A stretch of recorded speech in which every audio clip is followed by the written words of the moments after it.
So basically what I want to say is just taking too long to type as a status update or anything like that. So I don't usually video, but here I am posting a video. So given the amount of talk that's been going on about suicide and stuff like that, I just wanted to jump on and give a story, and we'll see where it goes from there. A really long time ago, a really good friend of mine, he died, and it was sad. And how it went was, he lives 3 streets away from me.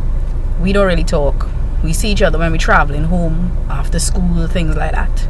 So it's not to say like BFFs where we braid each other's hair and nonsense like that. He was just a friend. So Carnival Sunday or Saturday, there was a line at someone's house. We were chilling, talking, and you know, normal stuff when you're lineman, we catching kicks, and it's like, hey, when you go home, check and see which leg you put in your pants first.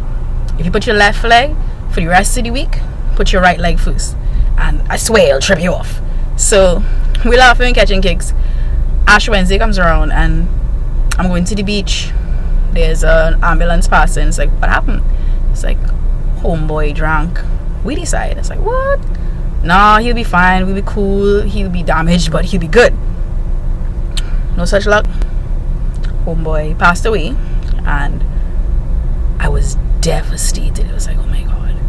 And you know, you're broken and you're crying and everything, and in your head, because you're dumb and you're a teenager, and you think, oh my god, I killed my friend, I drove him mad. Of course, you quickly analyze the situation, realize no, there was more to it than that, and it was really a situation in his family and with his father and stuff like that. So it was very unfortunate, very sad, and to the point where about 2 weeks later, I'm sitting in a taxi waiting to go home, and someone jumps in a Holy Cross uniform, and for like a brief second you're like, oh my, no. And you jump out of taxi, and it's like, you start to cry, and it's like, oh my god, how is this, how am I gonna get over this? And I went to a meeting because I was in a youth group, and in that meeting, of course, the leader was like, does anybody have anything they want to share? So being me, and I like to share, I got up and I was like, okay, XYZ took place a couple of weeks ago, my friend died and whatnot. And then it just came out. It's like, everybody here, there are about 40 people, give or take. My number is, and I don't care what it is happens, if you reach the point where you think you need to kill yourself, call me. Because I don't care what it is.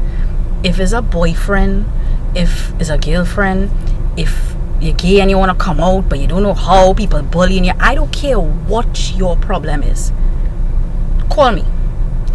Give me the opportunity to speak to you. And even if I speak to you and you don't feel like living still, at least I would have had the opportunity to try.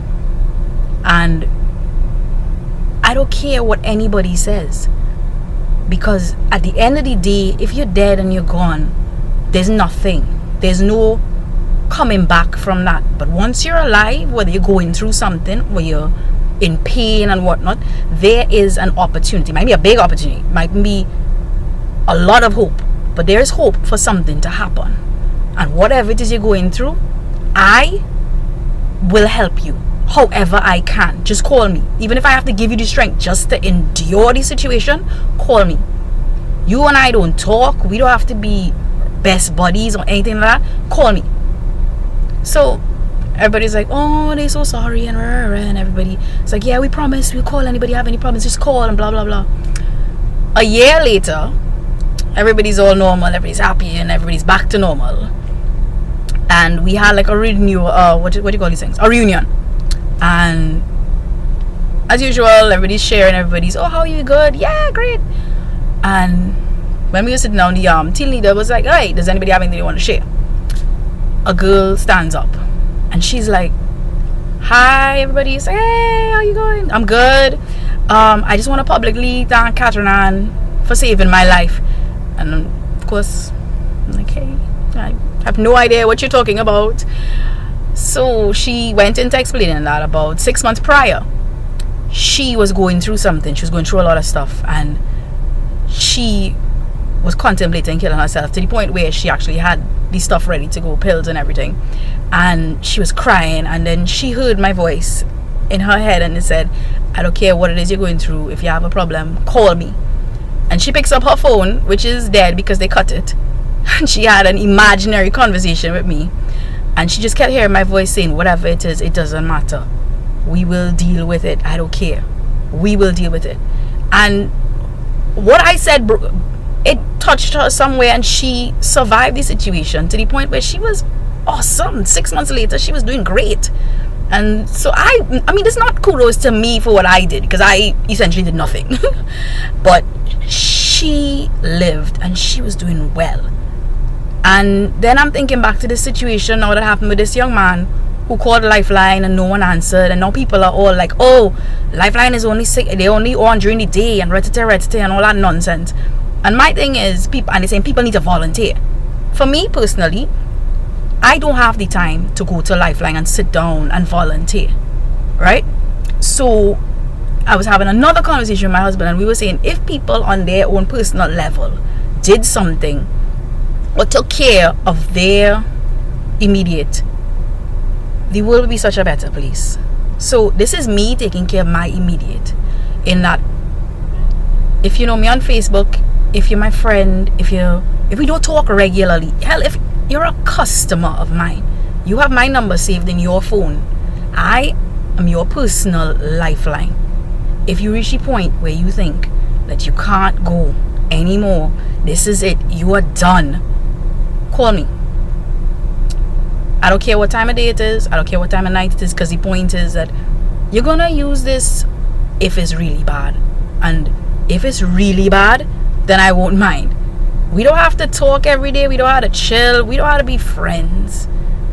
I mean, I'm even thinking about somebody right now, if they're listening to this, they're probably saying, this message is probably for everybody else but me, because I know she doesn't want to hear my voice.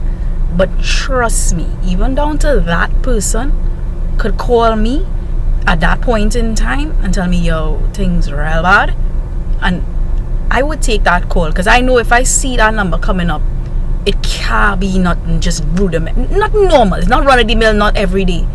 So this is me doing my part, putting it out there for how much ever people that know me, and when I say know, I just mean literally acquaintances, anything. If you get to the point where you're done, call me first. I understand depression is hard, I understand life is hard, I understand all of that, but give me the opportunity. Let's just chill. Even if you don't want to talk about what it is bothering you, exactly what it is, that's fine. If all you need is the strength to continue enduring, let me help you out, because life is worth living.